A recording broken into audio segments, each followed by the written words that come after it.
to be there. And he says that just in case, can you be ready? And I said, absolutely, sure, I can do that. So that means that if he's not here, it's got to be something. Either he's in pain or he's being very cautious or both. Right? He told me that he has a sciatic nerve that's been acting up. And he's concerned that it might cause him to fall again. So I think he's just being exceptionally cautious, which is smart. So that's why he's not here. And so you get the smattering of me every once in a while coming up here. So that's good. That's okay. I've been keep myself ready for it. That's what some teachers do. So anyways, there is a lot to kind of talk about. And he mentioned it. He said to me, he says, make sure that you leave time for David. Because he knows my propensity to talk about Israel, right? So I don't plan on spending any more time than I normally do on what's happening in Israel, which everybody knows is a lot. So I want this with you. Let's open a prayer and then we'll start with that. Father, thank you for another day. Thank you that we are here in a free country, in a country that is free from war and terrorism and so on. We thank you that we have this opportunity to be able to gather together as Christians, as believers, to be able to talk about you and to worship you and to read from your word and to do so freely without any kind of condemnation or tyranny or pressure. And we pray that you would be with Israel.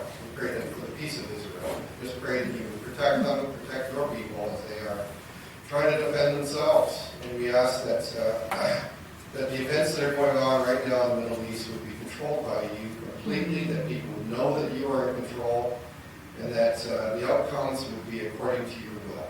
And we pray that you would, that's it. Particularly, Father, for those that are believers that are in the area, that you would give them hope, give them help them be able to maintain their faith and be able to spread your word. And we pray that many, many people in the regions that are affected by this would come to know you as Savior, that you'd have many opportunities to realize that you are the one that's in control and you are the one that they should be turning to. And we pray, Father, for this morning, that as we go through not only a discussion of what's happening over there, but also a study of your word in the life of David. We pray that you would be with us in this room. We pray the Spirit would give me the wisdom to know what direction to go with it. And we ask that you would be blessed and glorified by the conversations that we do. In Jesus' name. All right, well, let's start with what's happening. I'm gonna leave Iran to the end because I had actually originally planned to do that anyways. Just some of the other things that have been happening in Israel, at least over the past couple weeks and so on. And you see, I've got the Sinai Peninsula up here at the moment, so let me actually put this in presentation view here.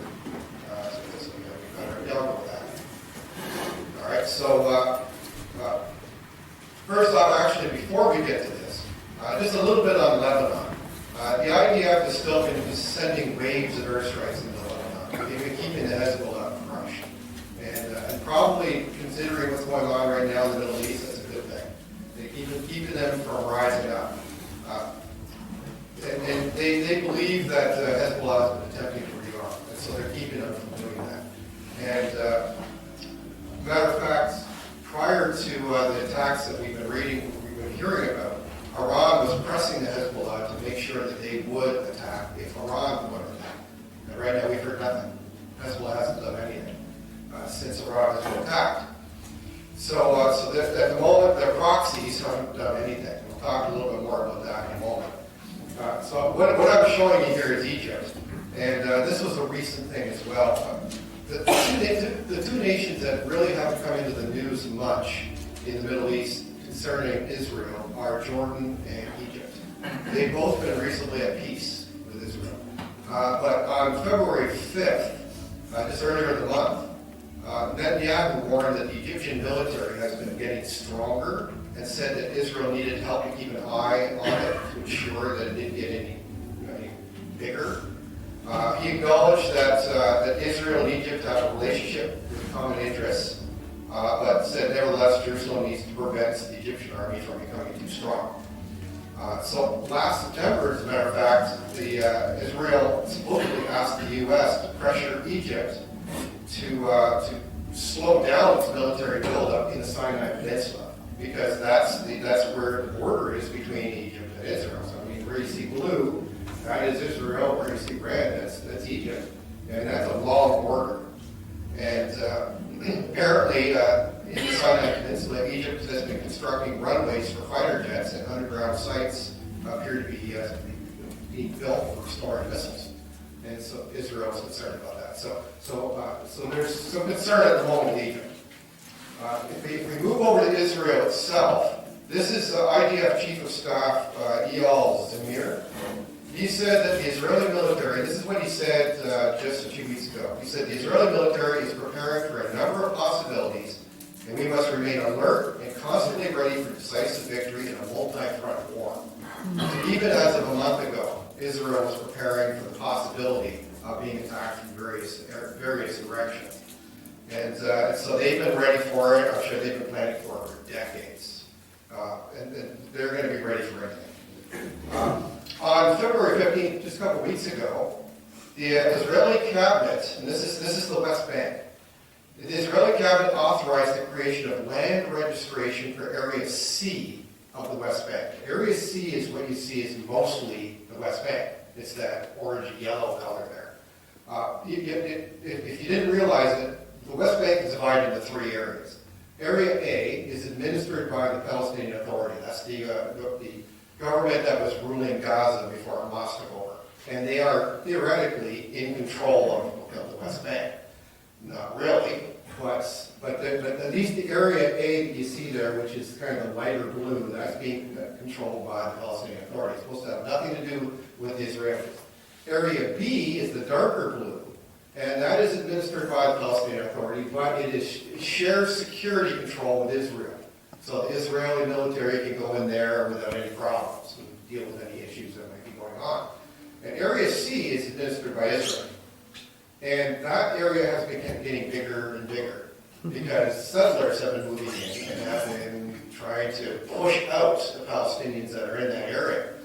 And so what Israel has done is they said, now we are opening up a land registry for that area, for Area C, meaning that any land that's currently not privately owned, and most of the West Bank is not privately owned, any land that's not privately owned will become state land and available for development of settlements and for infrastructure and for transportation.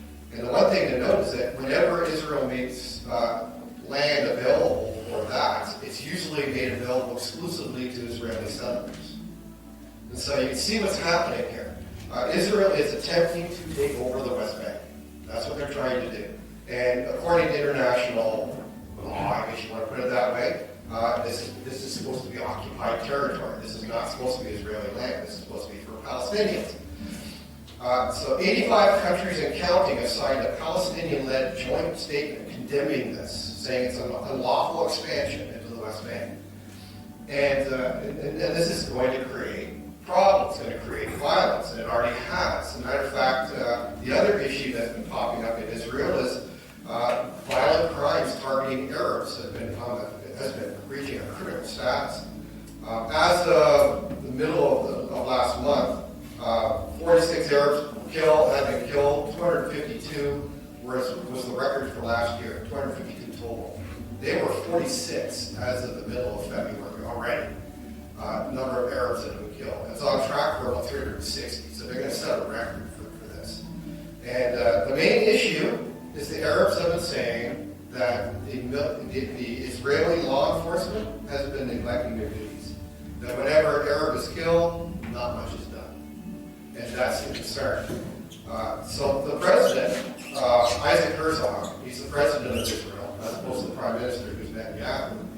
The president has gone on record as saying that the deadly violence in the Arab community is a national emergency. And he said that impacts the country's security. So basically he's saying the right things. He's saying that we need to be going in and doing something about this. The military needs to be doing something. And that's what's happening is the military is taking over because the law enforcement hasn't been doing anything. And so they're in favor of protecting Arabs. He called the issue a painful Israeli tragedy and a clear immediate danger to the security of all of Israeli society. Yes, all of it. That's what he said. So that's something to kind of keep an eye on. The West Bank is becoming more and more Israeli. All right, so then I'll move over to Gaza. Before I show that, the Israeli military believes that the Hamas, just like the Hezbollah, is rearming and gaining strength. And so they are continually crushing them. And it's been rebuilding since the ceasefire of last year. The main strategy that Hamas has been using is that they've been putting their operatives into government ministries and security mechanisms. So in other words, when there's somebody put into power, there's going to be enough Hamas in the government areas to be able to maintain some control. So they know they can't do this militarily, so they're going to try to do it politically. IDF has been destroying kilometers of tunnels, and they've been doing it regularly. You read about that every week or so. They've destroyed so many kilometers of tunnels. Almost daily, they've been attacking people who they are saying are terrorists who are trying to cross the yellow line into the Israeli-occupied part of Gaza. The one thing that you may not have known is that Israel's not alone in fighting Hamas. They actually have anti-Hamas militia operating in Gaza. And so these are people that are supported by Israel, by the IDF, and they're called the Popular Forces. The Popular Forces have been destroying Hamas tunnels on the Israeli side of the yellow line, and they're funded by Israel. So these are not Israelis.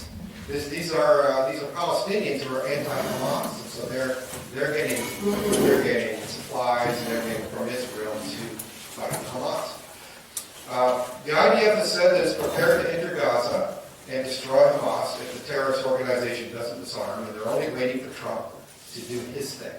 If Trump says that's good to go, then they will go. They're ready to go. They're ready to invade Gaza one more time. And of course, their whole purpose is to wipe out Hamas. And so they're ready to do it. I don't know if you recall this, by the way, that's Herzog. That's the president of Israel. I don't know if you remember, this is the National Committee for the Administration of Gaza. They're operating under the Board of Peace. And so these are the technocrats who have been put into place to rebuild Gaza. And so they've got all these technical skills to be able to do that. They adopted a logo, okay? And so just to give you an idea of what the logo was here, all right? This is the logo for the Palestinian Authority. This is the organization that is going to be put into place in Gaza once they've completed a program that becomes more pro-Israeli. All right, so they have to change their textbooks and take out any kind of anti-Semitism and so on. So they're in a process of putting themselves in a position that makes Israel and U.S. happy. And when they are, then they'll take over from that national committee, and they will have a government of Gaza. Well, this is the logo for the Palestinian Authority. This is the logo for the national committee. All right, and so Israel said, well, wait a minute. This is the National Committee, right? Israel said, it's a little too close. We don't like the idea of the fact that you're modeling your logo after the Palestinian Authority, who really has been anti-Semitic and so on. And so at that point they backpedaled a little bit and said, okay, all right, we'll change it. Well, this is what they originally had before they changed it to that. So this is what they originally had as their logo. And then they changed it to the one you see here. And so then Israel went crazy and said they don't want the Palestinian Authority to play a substantive role in Gaza. They really are not in favor of them governing Gaza. So after that, they changed they said, we'll change our logo again. And this is what it is. So Israel is still probably thinking, well, that's still too close to what it's been. So this is an ongoing thing. All right. I think the reason why I'm pointing that out is because it's kind of give you an idea. Remember that the National Committee is all Palestinians. So it's no surprise that they're making their logo after a Palestinian organization. All right, so let's switch over to the news of the day here. and that is dealing with Iran. The U.S., if you've been keeping track of what's been happening over the past 2 weeks, the U.S. has met 3 times with Iran. In Oman once, and then in Geneva and Switzerland twice. And the first time wasn't even a direct meeting. It was an indirect meeting. The U.S. showed up, talked to the Omanis, left, and then the Iranians came in, and they talked to the Omanis and left. So they didn't even meet together in Oman. But in Geneva, they did. And the main point was to come to an agreement on Iran's nuclear program. That was what it was. Negotiations were slow, and they were highly intense. And the Omanis, who are the negotiators at all 3 meetings, believed that after the 3rd meeting that there was significant progress, that this is looking promising. And when I read that, I thought, oh, well, I'm sure we all figured there's going to be an attack at some point. But this seemed to kind of back it off a bit, that maybe there's some kind of agreement going on here. Well, what was being demanded at these meetings? This puts it into perspective why we have these attacks. The U.S. demanded that Iran end its uranium enrichment program completely. Do not enrich uranium at all. As a matter of fact, in the 3rd meeting, the U.S. demanded that Iran dismantle all 3 of its nuclear facilities and ship its enriched uranium to the U.S. So whatever enriched uranium you had, you ship it to the U.S. Earlier, Russia had offered to store Iran's enriched uranium, saying that it would de-escalate tensions in the area. The interesting thing is that this 3rd meeting, the U.S. offered to give Iran free enriched uranium. Now, if you recall what we're talking about here, in order to be able to run a nuclear reactor for energy, you enrich uranium to about 9% uranium oxide. If you want to make a nuclear weapon, you enrich it to about 90. All right? And so what the U.S. was saying was, to stop you from enriching it to the point of making a nuclear weapon, we'll give you the 9% uranium for your reactors. We'll give it to you. And Iran said no. And that says something right there. They want the right to enrich uranium, and they've been saying all the way along, oh, we're not making nuclear weapons. Oh, we're not. And yet they're enriching uranium to the point where they don't need it that enriched to run a nuclear reactor. They said, we're just doing it for peaceful purposes. And so I think this is what triggered the attacks.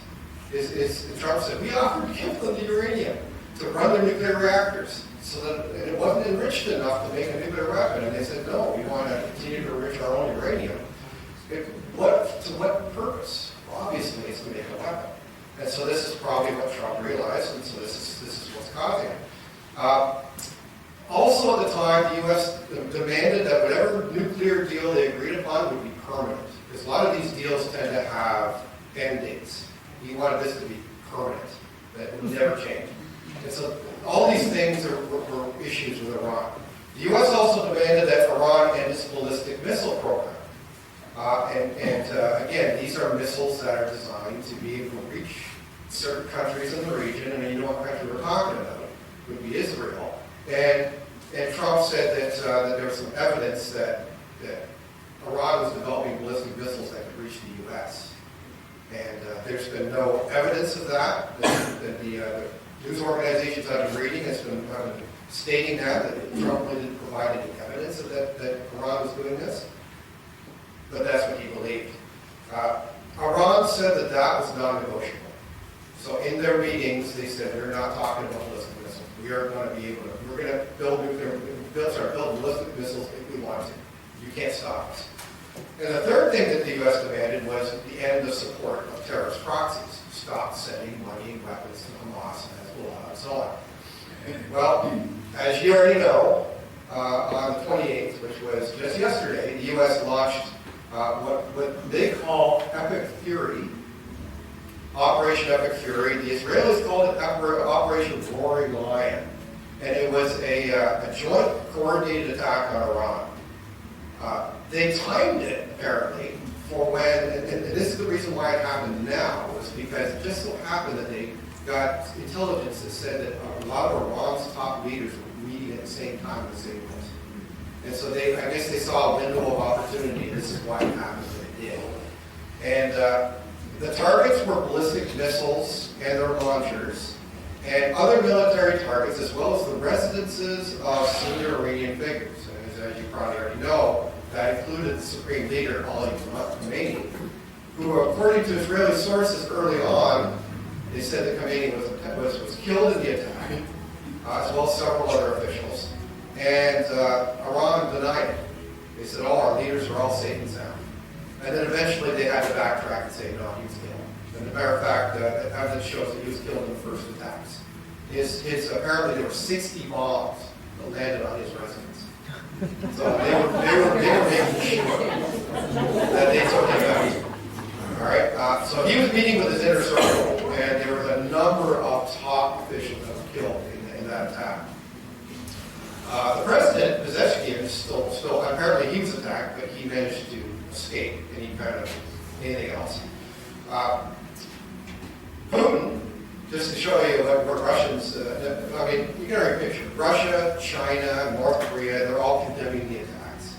Cuba has condemned the attack. But Putin basically said that Khamenei was, and I'm quoting him, an outstanding statesman. If you know anything about Khamenei, he was not an outstanding statesman. And he says that his death was a cynical murder. That's what he called it. So you can obviously see where Russia stands in this. It's believed that hundreds of people have been killed in Iran. The U.S. stated that the main goal of the attack was regime change. They wanted to see the Islamic regime taken down and replaced. He even stated, now that he knew that Khamenei was dead, he now stated who he wanted. He already knew who he wanted in power, but he didn't say who it was. He said, I'm not going to say it yet. I'm wondering if the possibility is the former Shah's son, Reza Pahlavi. I've seen some interviews of him, and he's very well-spoken, and he's saying all the right things about turning Iran into a democracy. So it's possible that he might be the one that's put in place if Trump has his way. But there are critics that say that he's really divisive, that he may not necessarily be as supportive as they think. The fact that the attack goal was the regime replacement was hinted at by Trump, who basically said before the attack, actually about a week ago, he said it's the best thing that can happen to Iran if there was a regime change. So you can see that Trump's already had it on his mind.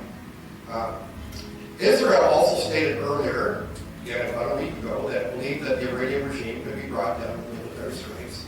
And Iran's leadership even kind of made some kind of agreement with that, because they said that they believed that a U.S. strike could reignite protests and could lead to a regime losing its grip on power. After the attacks, Trump basically, when he made the announcement, he said, all right, now it's time for the Iranians to seize control of the government.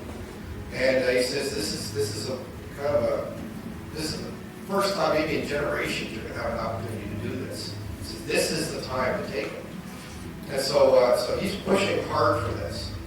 A key surviving Iranian leader is the Secretary of Iran's National Security Council. He was also a very close advisor to Khomeini. This is Ali Larijani. He stated that we will stab the Americans in the heart because they have stabbed us in the heart. That's the way he's putting it. At the moment, having seen what Iran has been doing, it doesn't really seem like it's as much as he seems to indicate.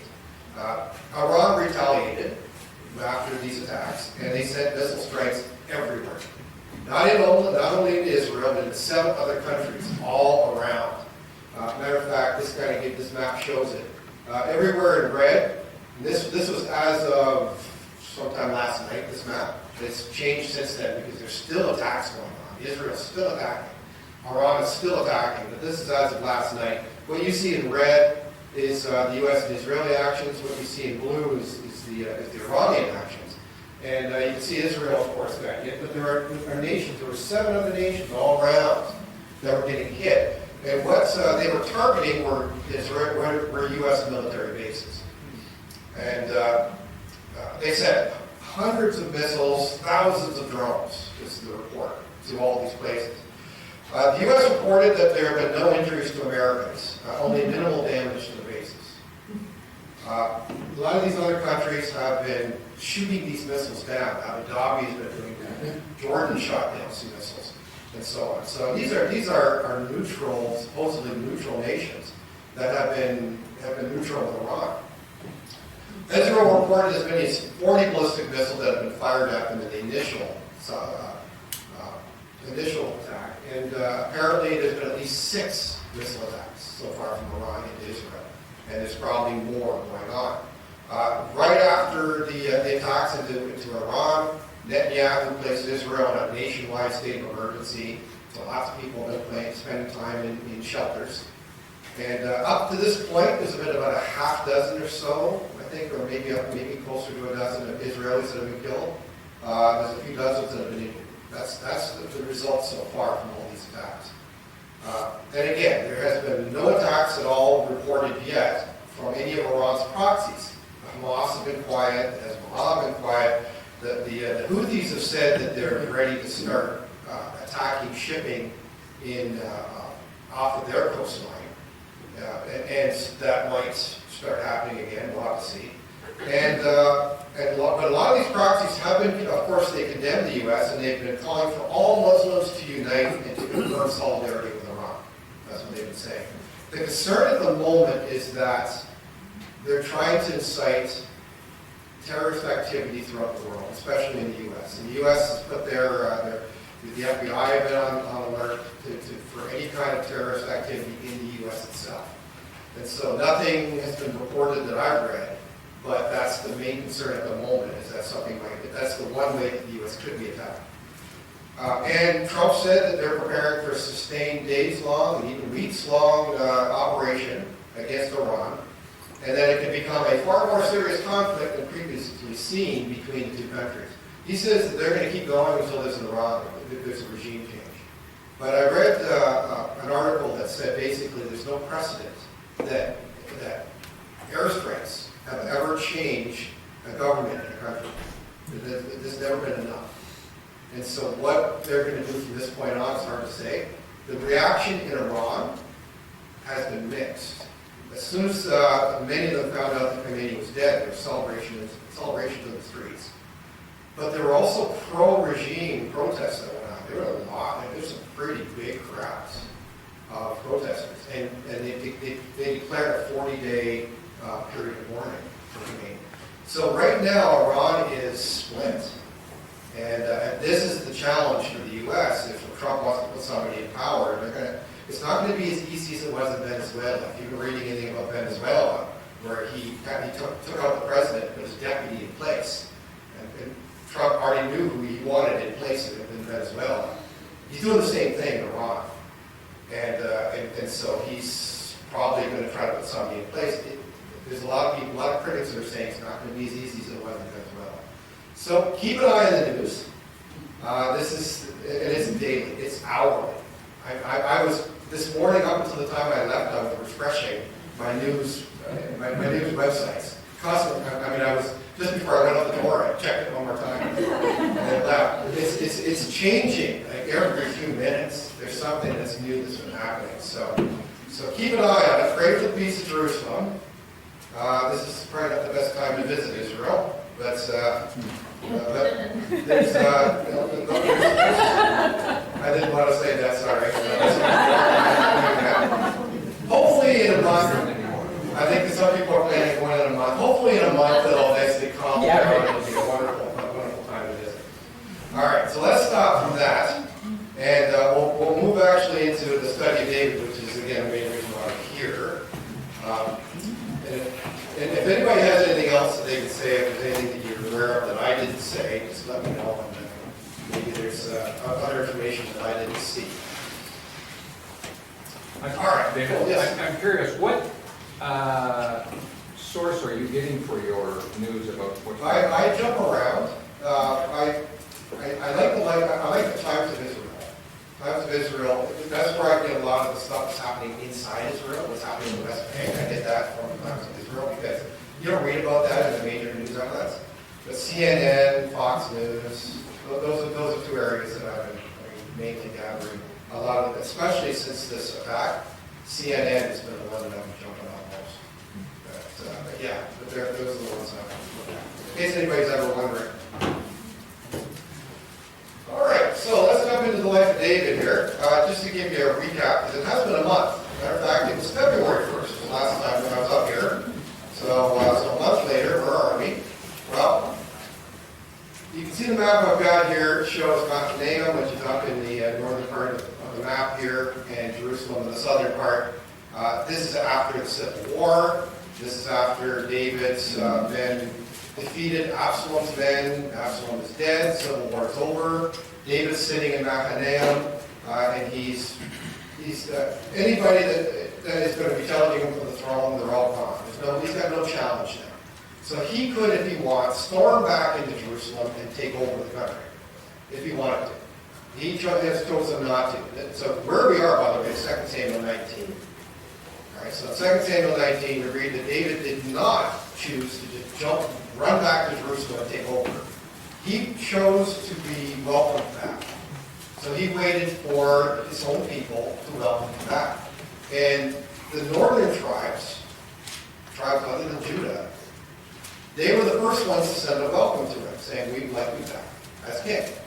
And David was frustrated. You read about this in the early part of 2 Samuel 19. He was frustrated that his own people, the people of Judah, had not welcomed him back. And he's saying, well, why are you waiting? You're my own flesh and blood. Why are you not welcoming me back? And finally they did. So if you're in 2 Samuel 19, and we're really starting with chapter 14. So give me a second, I'll jump to that myself. 2 Samuel 19, verse 14. Oh, okay. That makes more sense. Did I say something different? You said chapter 14. Chapter 14, sorry. Chapter 19, verse 14. Don't listen to me. And he said, and he bowed the heart of all the men of Judah, even as the heart of one man, so that they sent this word unto the king, return thou and all thy servants. So this is what David is finally hearing, what he wants to hear, which is, come back. We want you back. And his own people were saying this. All right, so what happened was, by the way, this is in contrast to 2 Samuel 15. So if you just give me a second and turn back to that. All right, 2 Samuel 15, verse 6. So 14 said, he bowed the heart of all the men of Judah, and even as the heart of one man. Well, 2 Samuel 15, going back to when Absalom was turning the people to himself. 2 Samuel 15 and verse 6. And on this manner did Absalom to all Israel, the king of the king, for judgment. So Absalom stole the hearts of the men of Israel. All right, verse 12. At the very last part of the verse.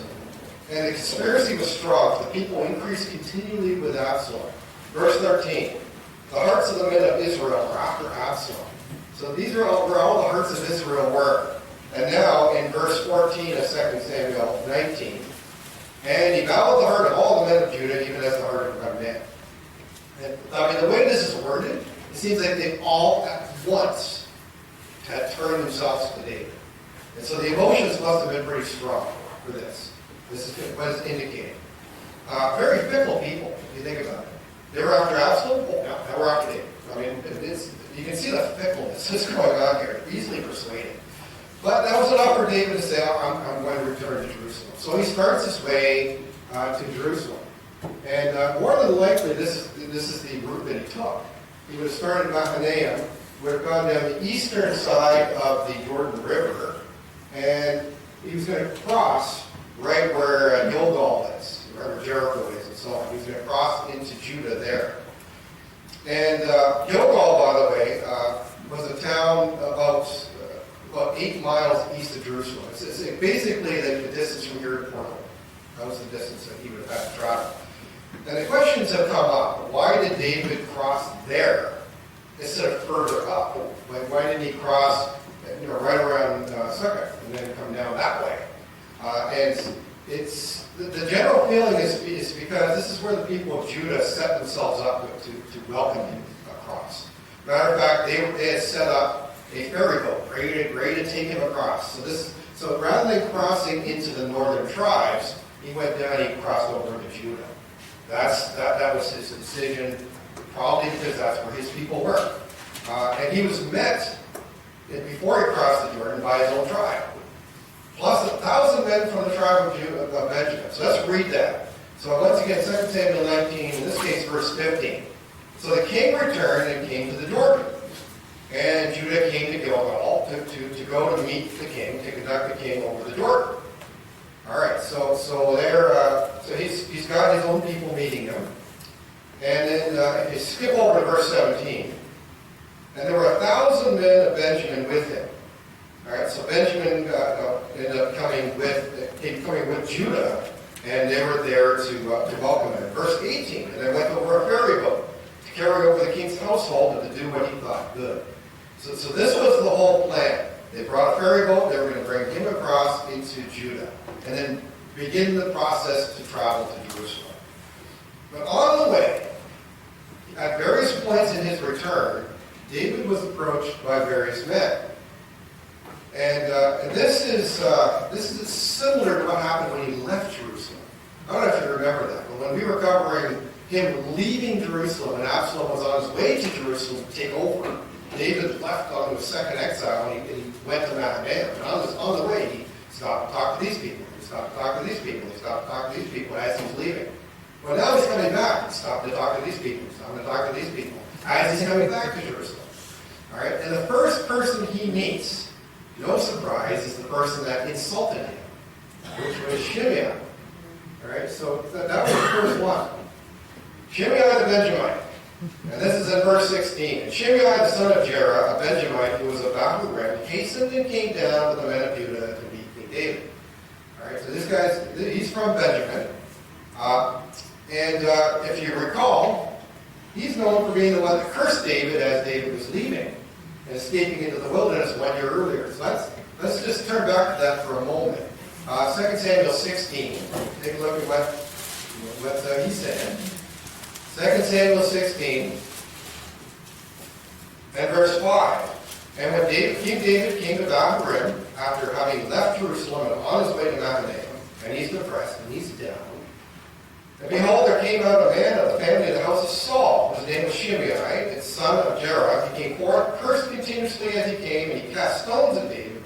And all the servants of King David, and all the people, and all the mighty men were on his right hand and on his left. And thus said Shimei when he cursed, Come out, the bloody man, thou worthless fellow. And the Lord hath returned upon thee all the blood of the house of Saul, and who said thou hast reigned. And the Lord hath delivered the kingdom into the hand of Absalom thy son, just to rob him. Right? And behold, thou art taken in thy mischief, because thou art a bloody man. All right, so this is what he said to David as he's leaving. And what did David choose to do? Nothing. He says, ignore him, leave him. God intended for this to be said, and this is why it's being said. All right, so this is what he did in that original account. All right, Absalom's dead. And Shimei probably went, oh no. All right, this is not good. So his actions and words were clearly shown in this case when he showed up.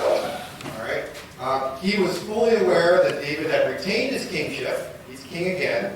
The gamble he took in cursing David was a serious offense, with the possible consequence of losing his life for it. And he realized he needed to apologize now, publicly and urgently. All right, so as a matter of fact, he seemed to be the first of the men that meet to meet David. I mean, you can picture him doing this.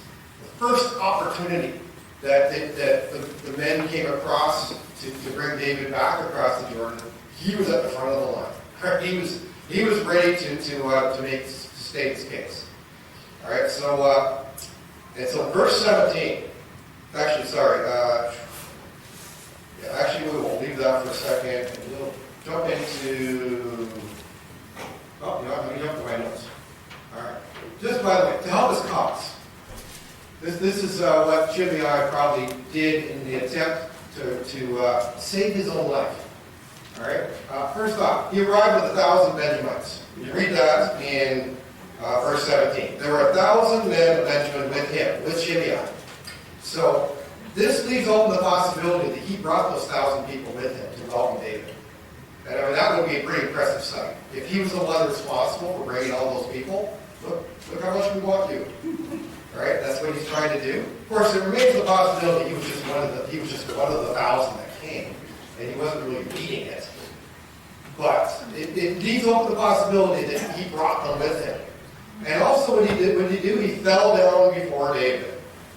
All right, and so at that point, that's where we get to verse 18. And they ran over a ferry boat to carry over the king's household and to do what he thought good. And Shimei, the son of Jerah, fell down before the king when he was come over the Jordan. So he was the first one to meet David when David crossed the Jordan into Judah. These are his words. And they said unto the king, Let not my lord impute iniquity unto me.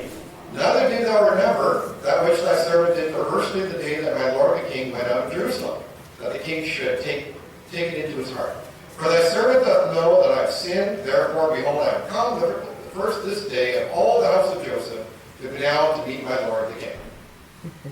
So that's the interesting thing he was saying. It's very contrasting to what he said earlier, right? In 2 Samuel 16, he called David a bloody man and a worthless fellow, according to the King James. But in verse 19, chapter 19, he said David was king and lord. All right, so matter of fact, if you read the passage, you can see the number of times that he said Lord and King in that passage. The translation of this really was, he was grumbling. You can tell that. And he was basically saying, please don't take it personally. Really, I didn't mean it. That's essentially what he was saying. Did he really have a change of heart? Highly unlikely. All right, he probably still would have wanted David dead. He was just saving his own skin. I think that was kind of obvious. David didn't even get a chance to reply to Shimei. All right, before Abishai rudely interrupted. Another son of Zeruiah who seems to do this. They're really good at doing this to him. All right, so you can read that in verse 21. But Abishai, the son of Zeruiah, and the brother of Joab, right, answered and said, Shall not Shimei be put to death for this, because he cursed the Lord's anointed? And so again, remember that this is David's nephew. It's one of the best of his mighty men. If you read in 2 Samuel 23, the list of all the mighty men, Abishai is one of the first ones mentioned. And he's one of the few that actually have some things that he did mention in there. He was one of David's top military people. And he was very good at what he did. And he recently fought as one of the three commanders in that recent civil war against Absalom. He was in control, a third of the military. So he was an important member of David's military. By the way, if you take a look at 2 Samuel 23, I won't bother turning there. That's the list of the mighty men. You'll never read Joab's name. And remember, the mighty men were the top military people in David's army. Uriah is mentioned, right? Asahel is mentioned. And that's the third of the three brothers of the sons of Zeruiah. He died early on. Abner killed him way back in the early part of 2 Samuel. So of the three brothers that were the sons of Zeruiah, David's nephews, Abishai and Absalom were mentioned as mighty men. Joab is never mentioned. Now, it might have been, some people think that this list was made really, really early, because Absalom's on it, and therefore maybe Joab hadn't done anything yet to become a mighty man, and it might have been an early list. But there's a lot of people that are scholars that think that Joab was left off the list, even though he was the head of the military for David, because he just did too much to contrast with being a mighty man. He was he really didn't warrant the inclusion on the list by David because of all the things that he was doing, including killing his son.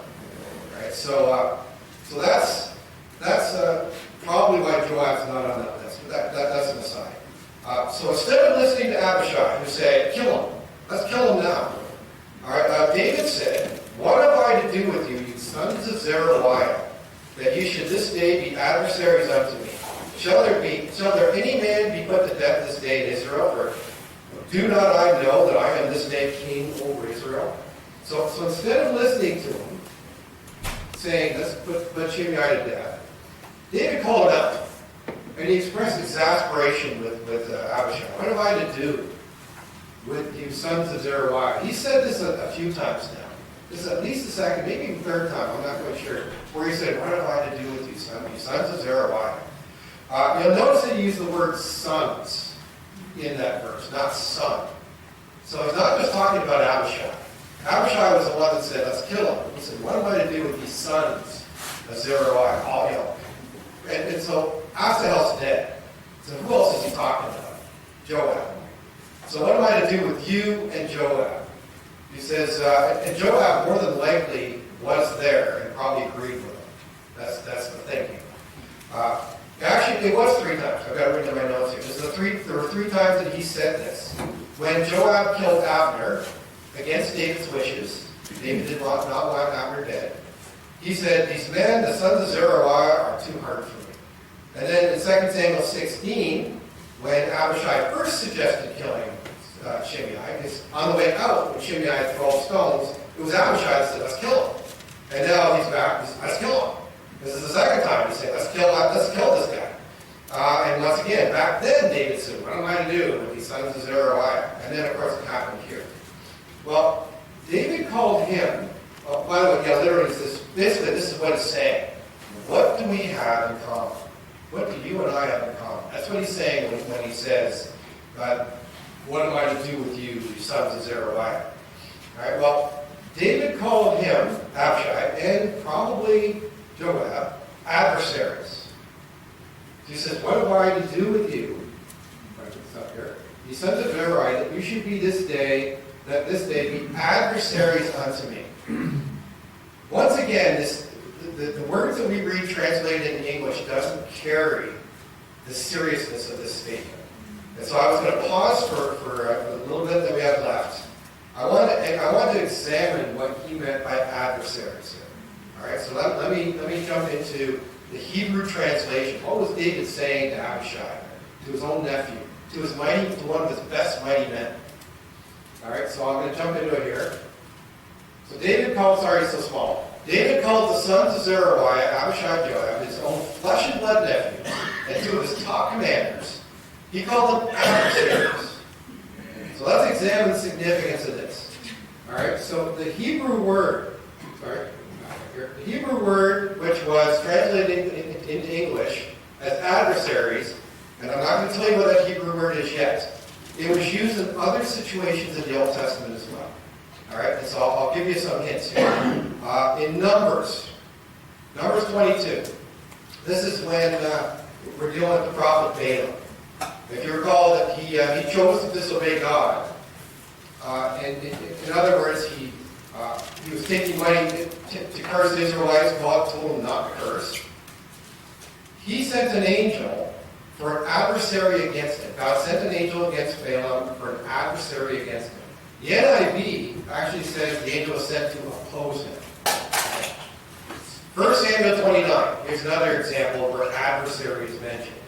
When David desired to go into battle, this is when he was living in Philistia, and he was in Ziklag.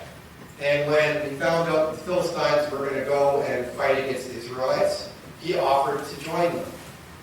And the other Philistine kings said, we don't want him there because he's going to bring up the rear of our army going up against Saul. We don't want to risk the fact that he might turn on us and be an adversary to us. All right, and the NIV says he will turn against us during the fight. So that they didn't want to risk that. In 1 Kings, after this, Solomon saw an opportunity to start building the temple because God had given him rest on every side so that there was neither adversary nor evil occurrence. And the NIV again uses adversary. So in other words, Solomon had no enemies. So therefore he felt it was a good time to build the temple. So what is this Hebrew word? Well, in English, again, it's translated as adversary. The meaning is an opponent or withstand. But it also means the arch enemy of good. The Hebrew word, Satan. So what does that look like? That's the Hebrew word. This is the same word that's referred to Satan himself all through the Old Testament. It's referred to 18 times, Satan, adversary. in the Old Testament. And 14 of those were used explicitly for Satan in Job 1 and 2. That's when you read about Satan and given the opportunity to attack Job. That was literally Satan himself. There were 3 other times in 1 Chronicles and the Psalms and Zechariah where, again, all 18 of them were referring to Satan himself as Satan, as adversary. So let's take it back to David again. So David referred to Abishai and Joab as Satan. That's what he was referring to them as. Or, in other words, opponents. So you can see the extent of David's exasperation. He wasn't saying you're enemies. He's saying you are Satan. That's how you are. He was really upset. He was beside himself over the fact that these 2 men were constantly being opponents to him and being Satan. That's what was happening. But let's not stop there. All right. Remember that David is a type of Christ. He has a lot of characteristics that were considered to be seen in Jesus. Now, Jesus had characteristics that a lot of men in the Old Testament also showed. So once again, remember, it's called the term means opponents. He was calling them opponents. Who did Jesus refer to as Satan in the New Testament? Peter. Right? Jesus called Peter Satanas in Matthew 16:23. And of course, why did he call him? Why did he call Peter Satanas, Satan? Because Jesus told his disciples that he had to go to Jerusalem and he was going to suffer. He was going to die. And what did Peter do? Peter rebuked Jesus. And you can imagine the nerve of him rebuking Jesus and telling him that his death will never happen. And yet you can picture this. Not surprising that Peter would say this. But let's read this passage. Okay, let's turn to Matthew 16.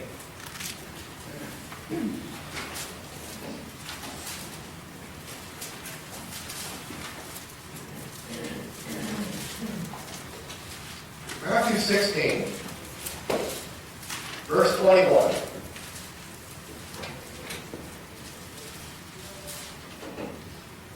It says, "From that time forth began Jesus to show unto his disciples how he must go into Jerusalem and suffer many things from the elders and chief priests and scribes, and be killed, and be raised again the 3rd day.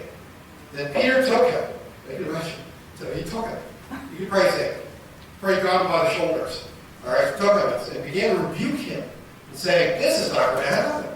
Be it far from thee, Lord. This shall not be unto you. You are not going to die." But he turned, and then Jesus turned and said to Peter, "Get thee behind me, Satanas. Thou art an offense unto me, for thou savorest not the things that are of God, but those that are of men." All right, so he calls them Satan, basically. Some scholars have thought that this referred to the possibility that Satan actually was in Peter.